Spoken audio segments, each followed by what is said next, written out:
Going on, people? This your boy Ricondo come back at you with another video. So today we're gonna talk about offensive linemen in the series of way too early. Big three-man roster projections for the Atlanta Falcons going into the 2022 season. So guys, before we get into the video, if you have not already, go ahead and please subscribe to the channel. Please hit notification bells. Please hit the like button so I know you guys like to hear what I talk about. Then please share my video throughout the YouTube universe so more people can come in and hear me talk about these Atlanta Falcons. So before we get into the video, I want to say happy Father's Day to all the fathers out there and happy Juneteenth as well. So we got a double whammy today for everybody. So like I said, we're going to talk about the offensive linemen. It's way too early, and to be honest with you, this is probably one of the hardest positions that I looked at because honestly, I believe that this regime, the front office and the coaching staff is actually going to bring in more offensive linemen to the party for competitions. At this point right now, they have like 14 offensive linemen already on the on the roster, so um, it's a lot already there. But do we know if any of those guys are capable to to fill out the starting five? A lot of names you see here, some guys from last year, um, except a couple guys that was added. Last year, the Falcons only kept on the fifth three-man roster, starting their roster, only kept 8 offensive linemen. Here I had 9, so it's gonna be interesting to see. So that's already a different from last year's roster. So now I have added. If you go back to the first 2 videos, I add an extra running back to the roster, and I add extra linemen. So now we get to the point where we're gonna have to try to figure out where we're gonna have to lose positions because we're adding positions, from last year, and to this point, like I said, we can only keep 53.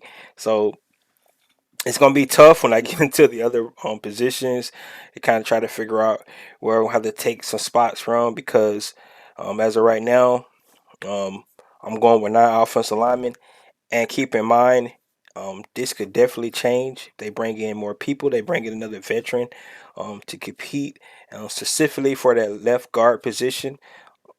We just have to see what they end up doing during the training camp and if they bring in any more personnel. But right now they got, like I said, they got 14 offensive linemen. Some guys that I did not list on this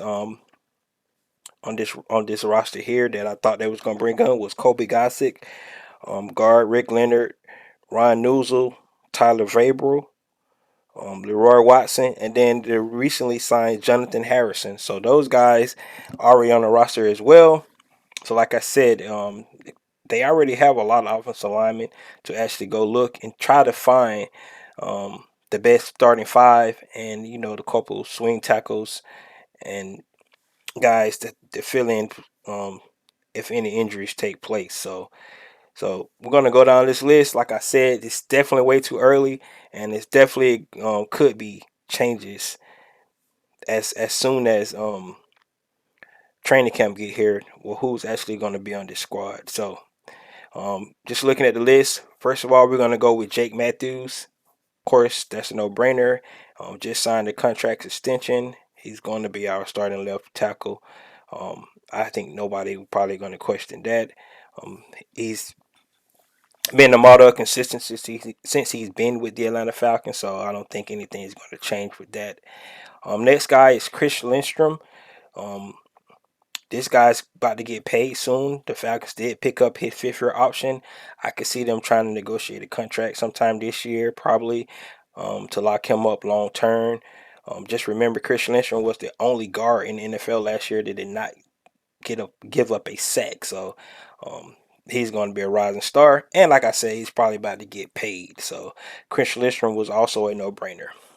Drew Dahlman, young center that they drafted last year out of Stanford. It was reported that in this year's offseason program and OTA's minicamp, he was getting a lot of reps with the starting the starting offensive lineman, which don't mean anything because, of course, it's just springtime.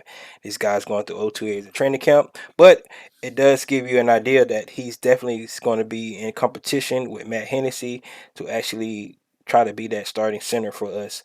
I think that um, at this point, Drew Dillman probably is a better run blocker than pass blocker, but he's going to have to be able to solidify both of those roles if he's going to be our starting center. The center has to be the head of the offensive line. And if you go back to Alex Mack, he did so much for Matt Ryan, making sure that all the offensive linemen knew their calls, knew what where they need to block on combo blocks, things like that. Getting up to the second level, Alex Mack was definitely excellent in doing something like that. So Drew Dahlman definitely needs to be able to show that he's able to do that at that center position if he's going to take that number one spot. Jalen Mayfield, we talked about Jalen Mayfield, his up and down seasons, moving from right tackle back to the left guard position, how he struggled throughout the season. He did show some improvement, but of course he was probably rated the worst guard in the league last year. So the competition for that position is a must. Um, Jalen Mayfield could definitely have a jump from year one to year two, but a lot of people thinking he was so bad last year. How much improvement that he could actually have, we just have to see. But he's definitely going to make this squad. That they put all that pick investment into Jalen Mayfield. They let him play the whole year last year. They definitely going to give him an opportunity to prove himself. Um, we might have some more growing pains with Jalen Mayfield this year. We just have to see. Matt Hennessy. Matt Hennessy was the starter center last year coming in, but like I said, he's going to be in competition with Drew Dahlman this year. Matt Henderson was not the pick of this regime, so uh, he's definitely outside looking in. That's why they brought in somebody like a Jonathan Harrison to actually push both of these guys um, to be the best version of themselves. But Matt Hennessy, I can definitely see him still on this roster as well. Kayla Mcgarry, of course, we did not pick up his fifth year option. So this is, in essence, he's in a contract year. So he come out, could have a chip on his shoulders, trying to prove that they was wrong for not picking up his fifth year option. He's excellent in the run game, but he's not that good in the pass game. He was another offensive lineman for the Falcons that was rated pretty low last year, um, giving up a lot of sacks and things like that. So and penalties. So Kayla Mcgarry has been up and down all through his career so far. If he can just put it together, this could be the year. Like I said, this is his contract year in essence. So if he comes out and show what he's able to do, it's only make our team better. But we just have to see about Kayla Mcgarry. Jermaine Ifedi was brought in specifically to actually compete with Caleb McGarry at their right tackle position. He does have experience playing right tackle with the Chicago Bears. So, but we just have to see what it's going to be like for Jermaine Ifedi. I don't know if he's a complete upgrade from Caleb McGarry, but that competition is where it is, and we definitely need to be able to see if he can actually push Caleb McGarry to be the best version of himself.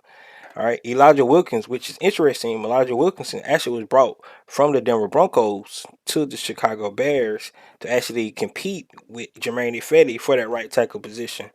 However, Elijah Wilkins does have experience playing guard as well. He had a lot of reps at right guard.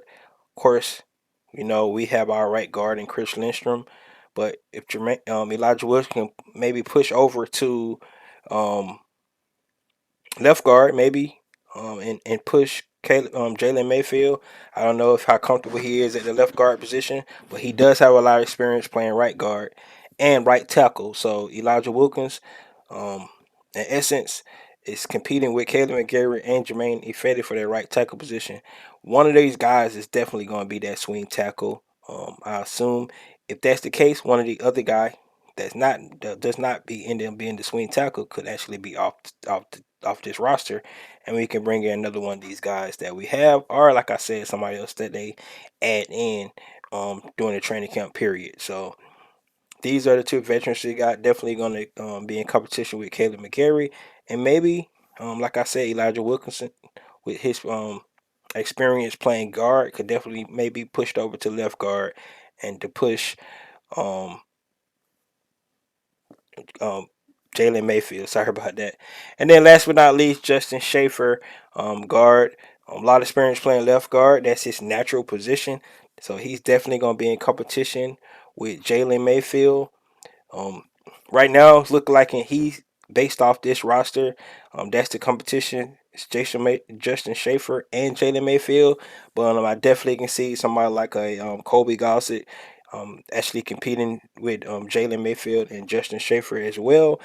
I just feel like both of those guys, Jalen Mayfield and Justin Schaefer, since they were draft picks, um, they're gonna get the opportunity because we all know that um, um, front offices and things like that don't like to be wrong when they were their draft picks. So they're going to give these guys every opportunity to actually fail before they decide to move on from them. So Justin Schaefer is a rookie.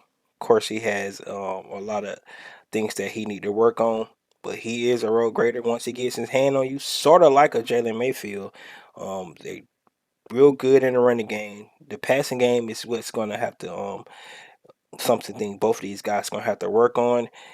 Definitely having a mobile quarterback can definitely help with that, but at the same time, both of these guys need to work on their technique, need to work on their foot, their feet, how they get into their pass protection, and right off the bat, of course, whoever starts, we're going straight into the Saints, and then right after that, the Los Angeles Rams. So they definitely going to get their test, especially at that guard position on both sides, right and left. So guys, this is my offensive lineman, 9 guys. If you look at it, most of the guys were here last year, except Jermaine Fetty, Elijah Wilkinson, and Justin Schaefer. Um, like I said, it's 6 more guys on this list that we definitely could think about. Like I said, a Ryan Newsill, a tackle, Tyler Vrabel, a tackle a guard that definitely has some potential. Kobe Gossett, who was here last year. So it's some guys that bring in to compete, but it's just going to be interesting to see if the Atlanta Falcons actually decide to bring in another veteran guy that they could push somebody like a Jalen Mayfield. Most people, like I said, is thinking that Jalen Mayfield, it really can't improve as much as we hope he can. But I always say they're going to give him the biggest opportunity. I mean, to be fair, he was a right tackle moving over to left guard position, which his first time had to learn a whole new position. He was not supposed to start the start of the season. That was supposed to be Josh Andrews. Of course, Josh Andrews broke his hand. Then Jalen Mayfield got penciled in, and he improved. I mean, from game 1 to game 2, you could see the growth that he had. I mean, he went from playing the Eagles to the Tampa Bay Buccaneers, which both of those defensive linemen is pretty good, but you can see the improvements from game 1 to game 2 and throughout the season. His biggest issues was penalties and giving up sacks. Um, he has to be able to rectify those issues that he had. Hopefully, um, he he he learned from some of the technique issues that he had, being able to use that big frame that he has, um, that he utilized well in the run game. He could be able to do that in the pass game. I think that's definitely going to be able to help Jalen Mayfield. But the competition is what's needed. Um, this regime, this coaching staff talks about competition, so at least if they do anything, they can bring in some more people to actually just push this guy to make sure that he's not penciled in, that he don't have anything to worry about. You want him to be looking over his shoulder, making sure that he understands that he could be gone just like that. So um, that's that's a good thing. These guys are pros. They should um, they should want that competition anyway, and hopefully that's what he gets at training camp. So guys, this is my offensive lineman. Like I said, now we're getting to the point where I had 6 receivers. I had 4 running backs with a fullback. So that's 11 guys. And then if you add these 9 offensive linemen, that's already 20 spots taken up. So stay tuned to see how I'm 53-man roster and make sure that we have the best 53-man rosters going in to the New Orleans Aints on September the 11th. So that, guys, that's all I got. Let me know what you think about my projection for the offensive line moving into 2022, the initial 53-man roster. And this is your boy Ricondo coming back at you. Yep, with another video. Peace.